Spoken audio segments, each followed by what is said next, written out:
मित्रांनो, traditional telescopic चॅनलमध्ये बऱ्याचदा रस्टिंगचे इश्यूज येतात, त्याच्या बॉल बेअरिंग्स निघतात, त्याची वेट बेअरिंग कॅपॅसिटी ही कमी असते.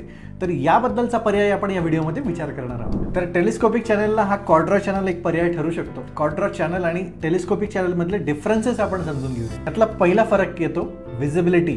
टेलिस्कोपिक चॅनल जे आहे ते साईड माउंटेड असल्यामुळे ते दिसून येतात, ॲस्थेटिकली एवढे प्लीजिंग नाही येत ते.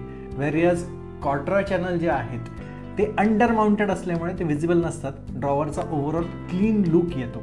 सो हा मेन डिफरन्स आहे या दोघांमधला. यातला दुसरा फरक म्हणजे smoothness and motion. Telescopic channel बऱ्यापैकी एक्सटेंड होतात, पण लोड बेअरिंग जर जास्त झालं तर त्याचा स्मूथनेस जे आहे, ऑपरेशन जे आहे ते बऱ्यापैकी डिफिकल्ट होऊन जातं. व्हेरियस क्वाड्रा चॅनल हे बऱ्यापैकी स्मूथ असतात. Weight bearing capacity, build quality याची टेलिस्कोपिक चॅनलपेक्षा बेटर आहे. तिसरा फरक समजून घेऊ, रस्टिंग आणि वेअर अँड टेअर.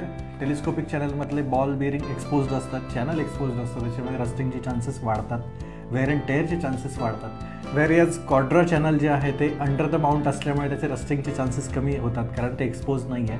याच्यामध्ये कॉर्ड बॉल कॉन्फिगरेशन असल्यामुळे याचे बॉल बिअरिंग्स निघण्याचे चान्सेस कमी होतात.